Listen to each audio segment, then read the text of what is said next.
and we did the 9-1. Okay, so this is the PowerPoint, and first of all, we're going to be talking about cellular chemical respiration and routine 4. So we're going to talk about chemical energy and food, and what we're going to talk about is living things get the energy they need from food.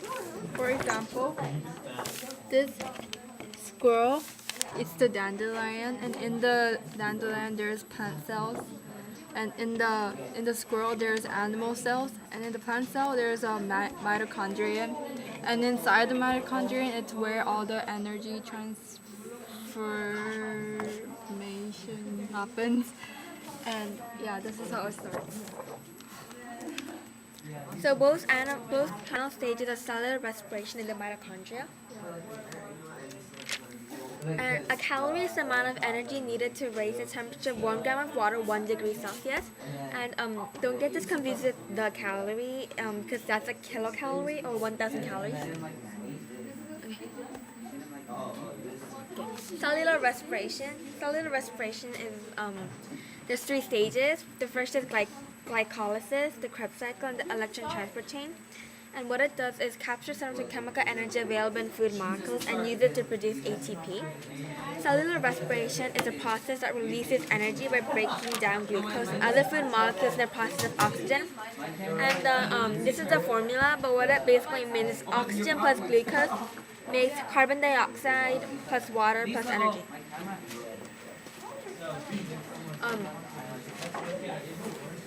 Oh no, I skipped mine, I'm sorry. Okay. So this is like cellular respiration. So this is what cellular respiration kind of looks like. So first of all, it goes through glycolysis, in which it breaks down glucose into pyruvate, and then from glycolysis it goes into the Krebs cycle, which and from there electrons created in NADH and FADH2 go into electron transport chain, and then they all make ATP at the bottom, ATP. So in glycolysis, there's a pathway that breaks down glucose. It's like the process in which one molecule of glucose is broken in half, producing 2 molecules of pyruvic acid, which is a 3-carbon compound. At the beginning, there are 2 molecules of ATP, and they're used up to produce 4 ATP molecules at the end, for a net gain of 2 ATP molecules. One of the reactions of glycolysis removes 4 high-energy electrons and passes them to an electron carrier called NAD+. And in the NADPH production, like NADPH in photosynthesis accepts a pair of high-energy electrons. And NADH holds the electrons until they can be transferred to other molecules. Oh, and some problems might occur in NADH is that if a cell generates large amounts of ATP from glycolysis, all of the cell's available NAD plus molecules become filled up with electrons, and so therefore the process of and therefore because there's no NAD plus, the cell cannot keep glycolysis going and ATP production stops. In fermentation is an alternative pathway that occurs when oxygen is not available after glycolysis. Fermentation releases energy from food molecules by producing ATP in the absence of oxygen.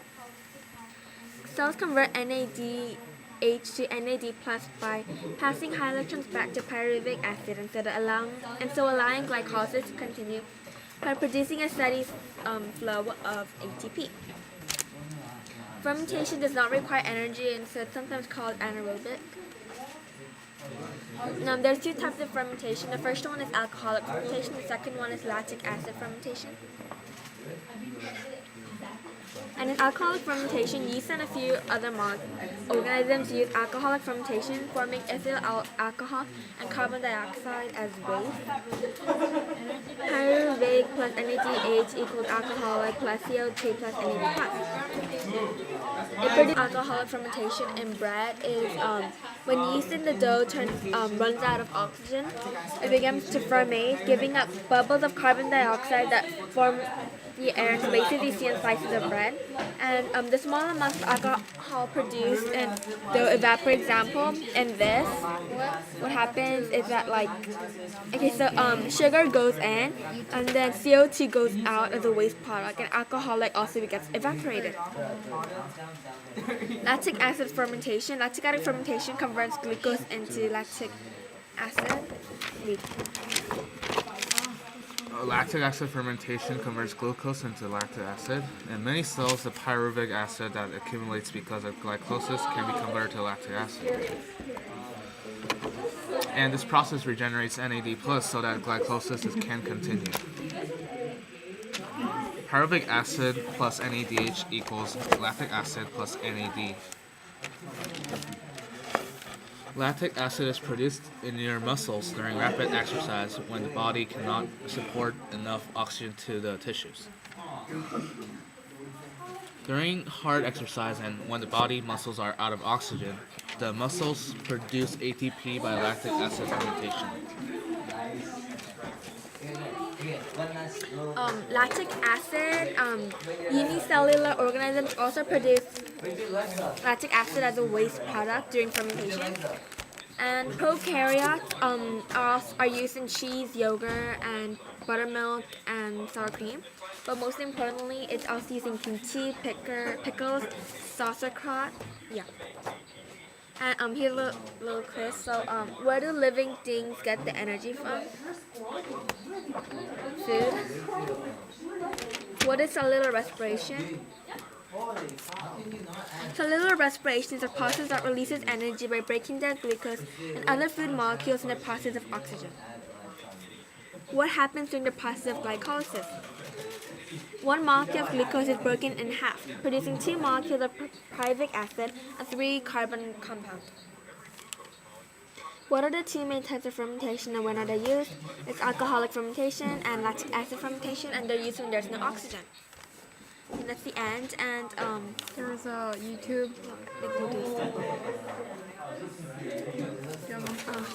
There's a animation about the glycolysis. Organic compounds, such as glucose, store energy in their arrangements of atoms. These molecules are broken down and their energy extracted in cellular respiration.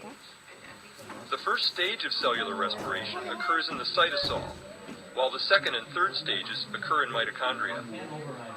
In cellular respiration, electrons are transferred from glucose to coenzymes such as NAD+, and finally to oxygen. The energy released by this relocation of electrons is used to make ATP. Carbon dioxide and water are given off as byproducts. Glycolysis is a series of steps in which a glucose molecule is broken down into 2 molecules of pyruvate.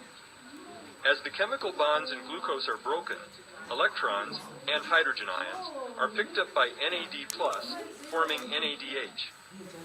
Glucose is oxidized and NAD+ is reduced. A net output of 2 ATP molecules are also produced in glycolysis for every glucose molecule processed. But most of the energy released by the breakdown of glucose is carried by the electrons attached to NADH. The pyruvate molecules are modified as they enter the mitochondria, releasing carbon dioxide. Okay. Oh, and this is other diagrams of glycolysis. So this is when you first start glycolysis, and you can see ATP becomes ADP. And in this splitting of glucose is split into 3 carbon compounds, or pyruvate, and in the energy generation, 2 NADs are reduced. At the same time, a phosphate group is added to each 3 carbon molecule, so you get NADH2. And then 2 ATPs, those required for activation. and a net of 2 ATPs per glucose are produced in glycolysis. And this is another animation. This is about cellular respiration. So this is a boy.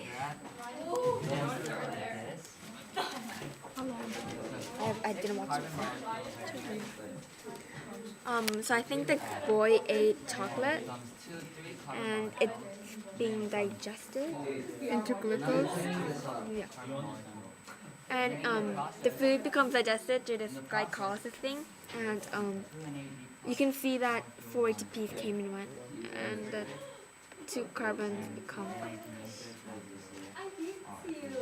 Or you can just watch and you can understand about the Krebs cycle. Okay, but let's move on. Yeah, let's move on. Okay, this is the electron transfer chain, which we don't have to do. Okay. Thank you.